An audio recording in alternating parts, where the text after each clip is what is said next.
अच्छा, जब से बिहार का जो कास्ट सेंसस आया है उसके बाद राहुल गांधी लगातार हर सभा में ये ये कहते हुए नज़र आते हैं कि भारत के अंदर में जनसंख्या के आधार पर जो है सो जनगणना होनी चाहिए।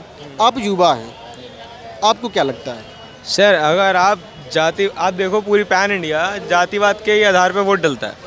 ठीक है, अगर आप यूपी में चले जाओ तो वो ठाकुर और जाट और ये सब चलता है, हरियाणा में भी यही होता है, बिहार में भी यही चलता है।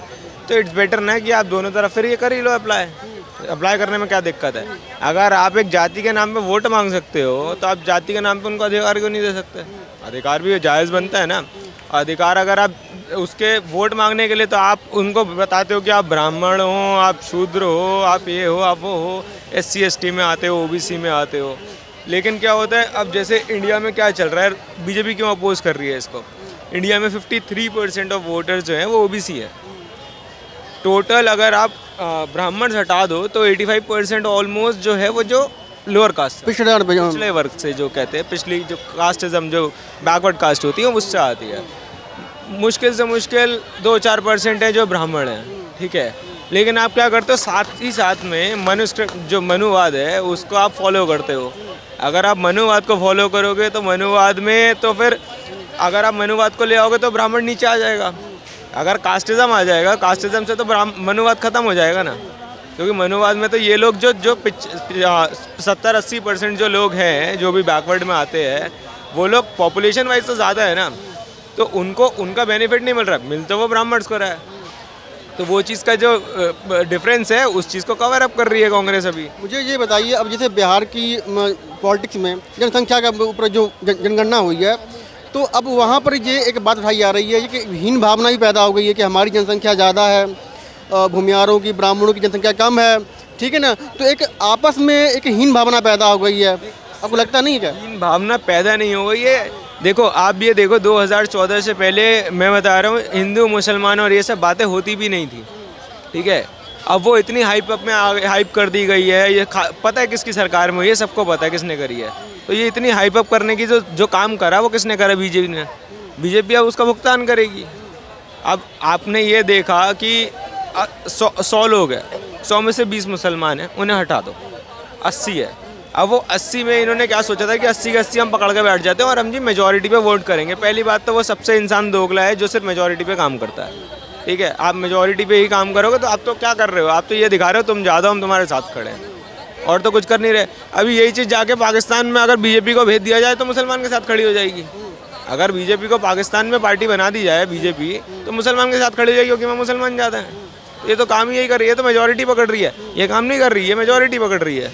कांग्रेस की बात की जाए तो कांग्रेस अब आवाज़ उठा रही है, पर 2013 में ऑलरेडी कास्ट सेंसस हो चुका है, उसके जो नतीजे पब्लिश नहीं किए गए। तो सर 2014 में इनकी सरकार आ गई तो वो निकालते ना, इनको क्या दिक्कत थी? अब मोदी जी कह रहे हैं हम निकाल देंगे, हम ये कर देंगे, हम वो कर देंगे, वो पहले ही निकाल देते ना। अभी आप वो नया कानून लेके आ गए, ये आया था अग्निवीर आया था, अग्निवीर में वो एक जवान शहीद हो गया, उनकी क्या गत बना दी है। आप दुनिया में घुमाने में लगे हो, हम ये कर देते, हम वो कर देते, होता कुछ नहीं है। आप बातें करने में कोई बराबरी नहीं हो सकती नरेंद्र मोदी की, लेकिन काम करने में भी कोई बराबरी नहीं हो सकती। जितना बुरा हो सकता है वो नरेंद्र मोदी जी कर सकते हैं, जितना बुरा हो सकता है। इकॉनमी जा रही है, सब जा रही है, आप कास्टिज्म में फंसा रहे हो लोगों को। और भारत देश की भी गलत बात है, ये जनता की भी गलत बात मानता हूँ मैं कि कास्ट, रिलीजन, बिलीफ्स, इन सब के ऊपर वोट नहीं करना चाहिए।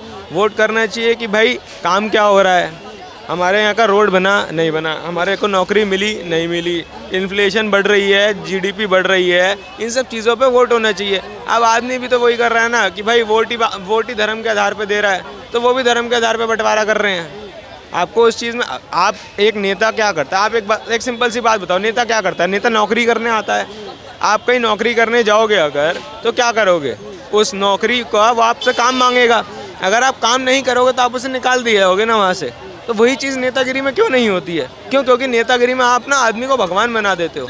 मतलब मैं एक बात कहता हूँ कि अब जैसे पिछड़ा है या अति पिछड़ा है कोई वर्ग है, बिहार की बात ले लेते हैं, वहाँ पर उन्होंने ना कास्ट सेंसस लागू कर दिया, मतलब जारी कर दिया, पर वहाँ पर लगातार 30 से 32 सालों से पिछड़े वर्ग की जो है तो सरकार है। लालू प्रसाद यादव हो गए, नीतीश कुमार जी हो गए, ये पिछड़े वर्ग को सपोर्ट करते हैं ज़्यादा, इनकी सरकार है।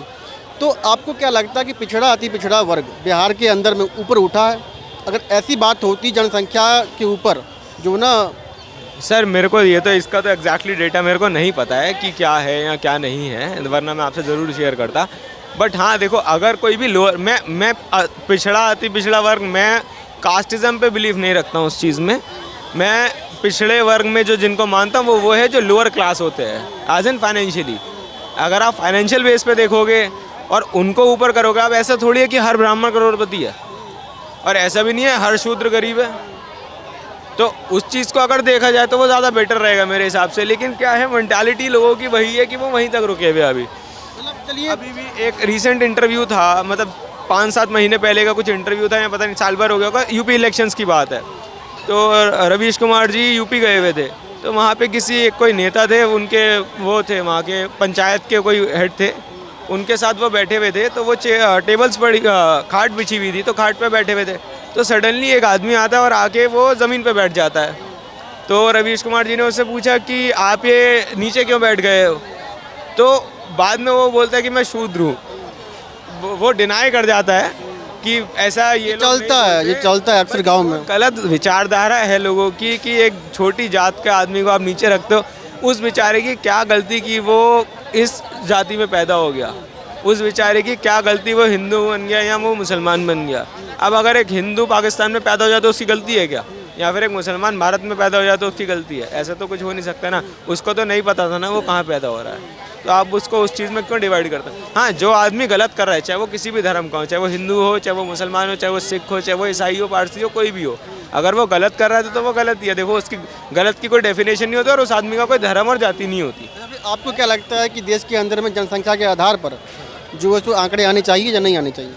आने चाहिए। आंकड़े आने में क्या दिक्कत है? आंकड़े के बाद उस पर क्या कौन रूल इम्प्लाई करता है उस पर बात करेंगे, वो बात अलग है। आप उसके क्या बेनिफिट्स दोगे, और बेनिफिट्स देके अभी तो ये सब राजनीति चल रही है। आंकड़े आएंगे जब के तब आएंगे। अभी आपने वो निकाल दिया, वुमेन्स रिजर्वेशन बिल निकाल दिया है। वो वुमेन रिजर्वेशन बिल के इंट्रोड्यूस तो आपने अब कर दिया है, वो इम्प्लीमेंट होगा 2031-32 में जाके। तो ये थोड़ी है 32 तक भाजपा की सरकार रही, किसी और के आगे पलट गई तो कुछ नहीं होगा। तो ये तो सब चलता रहता है, ये तो राजनीति है, जनता को पागल बनाने के तरीके हैं और कुछ नहीं है। वुमेन रिजर्वेशन बिल आया था तो पास करके अभी तक कर देते ना काम। आपने क्यों नहीं करा? आपने जनसंख्या 2011 में हुई थी, 11 के बाद 21 में होनी थी, क्यों नहीं हुई 21 में? क्योंकि 21 में हो जाती तो आपको आगे काम करना पड़ता, 21 में इसलिए होने नहीं दी। आप करा रहे हो जब इलेक्शन सर पे खड़ा है, क्यों? क्योंकि अब जनता को दिखाना है कि हम काम कर रहे हैं, बस इतनी बात है। और कुछ काम तो कुछ नहीं है। काम देखो तभी होता है, अभी 6 महीने अब कुत्ते की तरह लुटाया जाएगा पैसे जनता पे, ठीक है? पेट्रोल सस्ता कर दिया जाएगा, बिजली सस्ती कर दी जाएगी, सिलेंडर सस्ते कर दिए जाएंगे, और जनता भी मूर्ख होगी जो इस बार इस बात के लिए वोट देगी